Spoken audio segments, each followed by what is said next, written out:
Kembali lagi bersama channel kita semua. Jika Anda suka, jangan lupa komen, like dan subscribe, serta bila Anda berkenan. Selamat membaca dan mendengarkan. Perintah Kaisar Naga, bab 3245-3247. Kamu tidak bisa pergi. Kamu akhirnya bisa masuk, bagaimana kamu bisa pergi? Matilda tidak pergi, tetapi menatap lelaki tua itu dan berkata, Taizu, meskipun dia bukan anggota keluarga Ji, dia masih tetap setengah dari keluarga Ji. Kamu tidak bisa mengusirnya. Setengah dari keluarga Ji. Orang tua itu membuka matanya lagi. Ya, separuh dari keluarga Ji. Dia sekarang adalah laki-laki saya dan menantu dari keluarga Ji kami. Tentu saja, dia adalah separuh dari keluarga Ji. Kami sudah menjadi suami istri. Matilda melangkah maju dan meraih lengan Dev dan berkata. Dev bingung. Dia tidak menyangka Matilda menggunakan alasan ini. Omong kosong, apa menurutmu aku bodoh? Kamu jelas-jelas masih perawan, bagaimana mungkin kamu bisa menjadi suami istri dengannya? Kata lelaki tua itu dengan marah. Kami adalah suami istri. Jika kamu tidak percaya, aku akan membuktikannya padamu, kata Matilda sambil menarik Dev dan pergi. Berjalan langsung ke kamar sebelah aula utama, Matilda mulai melepas pakaiannya. Nona Ji, apa yang kamu lakukan? Dev ditakuti oleh Matilda. Kita harus menjadi suami istri sekarang, jika tidak kamu akan diusir, kata Matilda kepada Dev. Nona Ji, saya tidak bisa merusak reputasi Anda untuk kepentingan saya sendiri. Saya tidak bisa melakukan ini. Dev berbalik dengan cepat. Kamu sudah dewasa. Kenapa aku tidak takut pada ibu mertuaku? Apa yang kamu takutkan? Jangan khawatir, aku tahu kamu punya banyak wanita. Bahkan jika kita tidur bersama, aku tidak ingin kamu bertanggung jawab. Matilda membuka pakaiannya sambil berbicara. Segera Matilda muncul telanjang di depan Dev, dan bahkan melangkah maju untuk memeluk Dev. Dev adalah pria normal, yang tidak dapat menanggung hawa nafsu. Dev mengertakkan gigi dan langsung menekan Matilda di bawahnya. Ichi kiwir.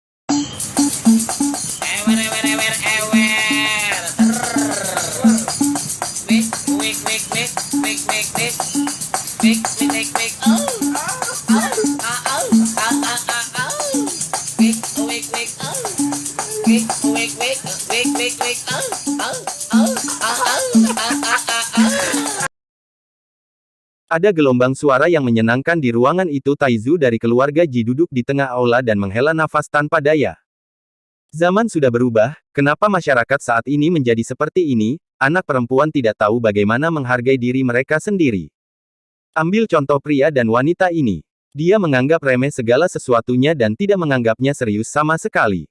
Sedih, menyedihkan. Taizu dari keluarga Ji tampak tak berdaya, namun tak mampu berbuat apa-apa. Inilah perkembangan dan perubahan zaman. Jika di zamannya, wanita begitu sembrono dan tak peduli tubuh mereka sama sekali, itu akan direndam di kandang babi. Entah berapa lama, tapi Dev dan Matilda keluar kamar. Wajah Matilda memerah dan ekspresinya sangat puas. Tapi Dev sedikit malu, lagi pula, di depan Taizu bermain dengan cucu seseorang, itu agak memalukan. Taizu, bisakah dia tetap tinggal di tanah leluhur keluarga Ji kita sekarang? Matilda bertanya. Hei, itu saja, masuk, masuk. Orang tua itu tidak punya pilihan selain melambaikan tangannya. Terima kasih Taizu, tolong buka jalan menuju tanah leluhur. Matilda begitu Taizu setuju, dia berkata dengan gembira. Taizu berkata, kalian berdua tenang, lepaskan tabu di tubuhmu, dan jangan berpikir liar. Kata Taizu sambil perlahan mengangkat tangannya, dan seberkas cahaya merah darah berkumpul di tangan Taizu. Kemudian, di belakang aula, sebuah pintu lampu oval muncul. Masuk, kata Taizu. Terima kasih kamu sangat pengertian. Setelah Matilda selesai berbicara, dia menarik Dev dan berjalan menuju cahaya. Kemana tujuan pintu cahaya ini? Mungkinkah itu sihir ruang spasial? Dev tidak mengerti. Apakah pintu cahaya yang tiba-tiba muncul dimaksudkan untuk mengusir mereka? Jangan khawatir, ini bukan mantra ruang spasial, ini hanya mengirim kita ke tanah leluhur. Aula ini hanyalah pinggiran dari tanah leluhur. Tanah leluhur yang sebenarnya berada dalam formasi yang sangat besar. Jika tidak, asal-usul tanpa tuan itu pasti sudah kembali ke dunia sejak lama. Hanya saja formasi ini telah melewati ratusan tahun. Mungkin ada beberapa kerusakan, jadi setiap kali tanah leluhur dibuka, beberapa asal-usul tanpa tuan akan keluar dari tanah leluhur, dan kemudian diserap oleh dunia. Aura asli yang kami rasakan siang hari adalah aura asal yang bergegas keluar dari formasi sihir tanah leluhur Ji. Matilda menjelaskan kepada Dev. Dev mengerti, jadi dia mengikuti Matilda ke pintu lampu. Saat kedua orang itu terbungkus cahaya, aura luas memenuhi udara, dan tubuh Dev dan Matilda menghilang. Hei! Taizu menghela nafas lagi dan menutup matanya lagi. Dev dan Matilda hanya merasakan kilatan cahaya putih, lalu mereka muncul di hutan pegunungan. Hutan pegunungan ini penuh dengan bunga dan terlihat sangat indah. Namun, Dev tahu bahwa apa yang disebut tanah leluhur keluarga Ji ini seharusnya adalah dunia yang diciptakan oleh leluhur keluarga Ji menggunakan formasi. Tujuannya adalah untuk mewariskan sebagian sumber daya kepada generasi mendatang agar keluarga Ji tidak mengalami kemunduran setelah ratusan tahun. Di tanah leluhur keluarga Ji kami paling banyak memiliki asal-usul berjenis emas, karena nenek moyang kami sebelumnya dari keluarga Ji semuanya memiliki asal-usul pencerahan berjenis logam. Itu hanya asal-usulnya. Jumlahnya relatif sedikit, dan hanya asal logam yang memiliki paling banyak. Asal-usul logam adalah asal-usul pertahanan. Jika Anda dapat memahami asal-usul logam, pertahanan tubuh Anda akan lebih kuat. Sayang sekali saya tidak mengetahui asal sumbernya. Saya belum memahami asal-usul ruang asli, jadi kami hanya dapat menemukan beberapa sumber daya lain di tanah leluhur ini. Kata Matilda. Bagaimanapun, bakat mesum seperti Dev hanya dimiliki oleh segelintir orang. Alam tubuh komposit membuka ruang aslinya, dan juga memahami beberapa jenis asal-usul. Dev merasakan asal-muasal tak bertuan di sekelilingnya, secara naluriah menemukan tempat untuk duduk bersila, dan kemudian mulai membuat rencana untuk menyerap dan memahami. Apa yang sedang kamu lakukan? Matilda bertanya. Tentu saja tentang memahami aura asal-usul. Meskipun ada banyak asal-muasal logam di sini, saya belum memahami asal-muasal logam tersebut, dan saya tidak dapat menyerap dan memurnikannya. Saya harus memahaminya terlebih dahulu. Dev berencana untuk memahami asal-usul sistem logam, sehingga dia tidak hanya dapat menyerap aura asli tanpa tuan di sini, tetapi juga memiliki satu sumber kekuatan lagi. Ketika tiba saatnya untuk menyadari asal mula sistem logam, tubuh emas yang tidak bisa dihancurkan milik Dev akan mencapai level yang lebih tinggi. Dengan tubuh emas yang tidak bisa dihancurkan dan berkat unsur logam, pasti dia akan sekokoh batu.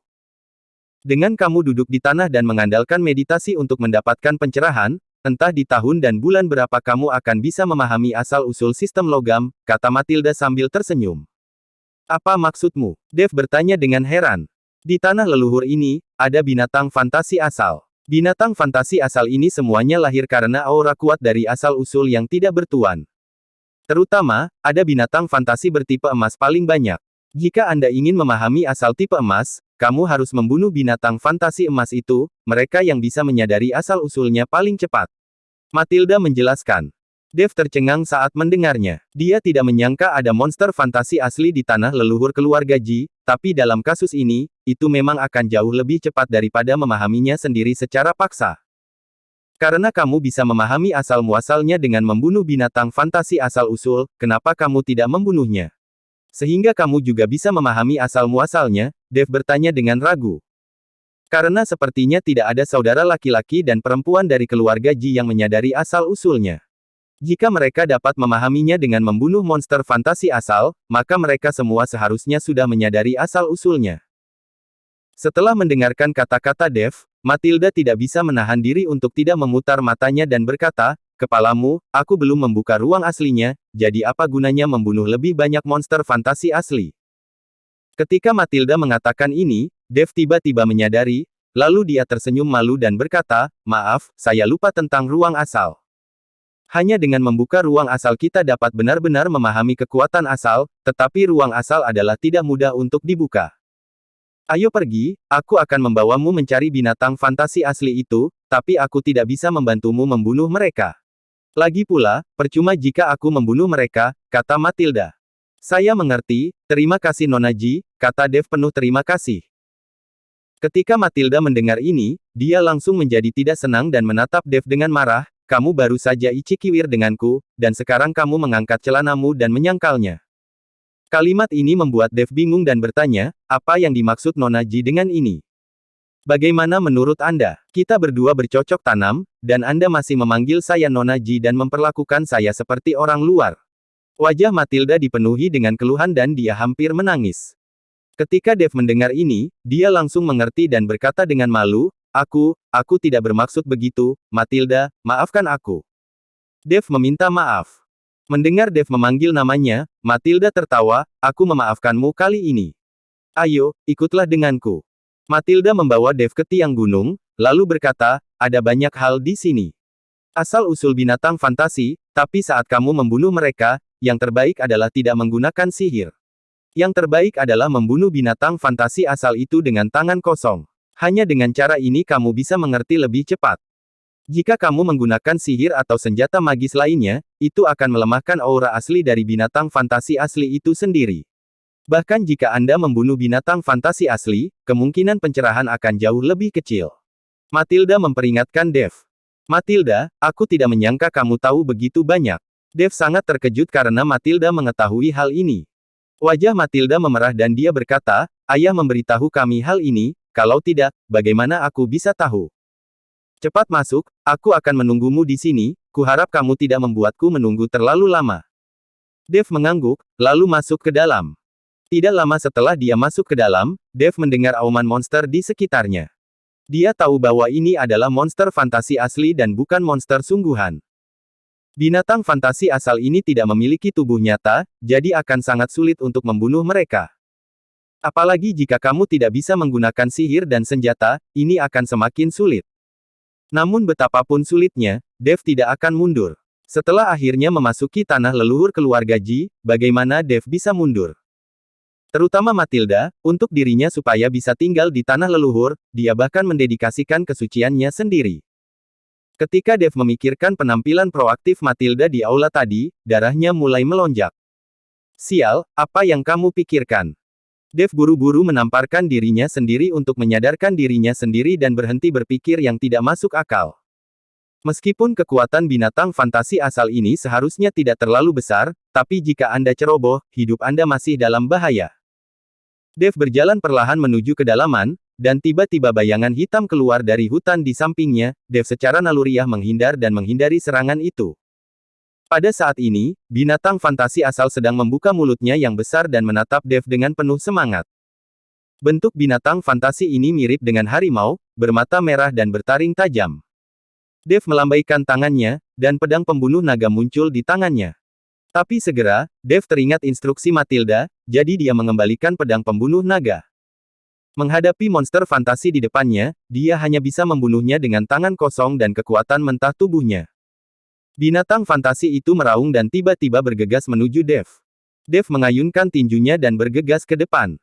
Gerakan binatang fantasi itu sangat fleksibel, dan mulutnya penuh taring, yang membuat Dev sangat takut. Satu orang dan satu binatang saat ini bertarung bersama. Ini seperti dua orang biasa yang bergulat dengan liar. Untungnya, tubuh fisik Dev juga sangat kuat, jika tidak, tubuhnya akan langsung terluka, terkoyak oleh cakar binatang fantasi itu. Tinju Dev terus mengenai kepala binatang fantasi itu. Entah berapa lama, tapi binatang fantasi itu melolong dan terdiam, lalu tubuhnya berubah menjadi bentuk aslinya dan membungkus Dev.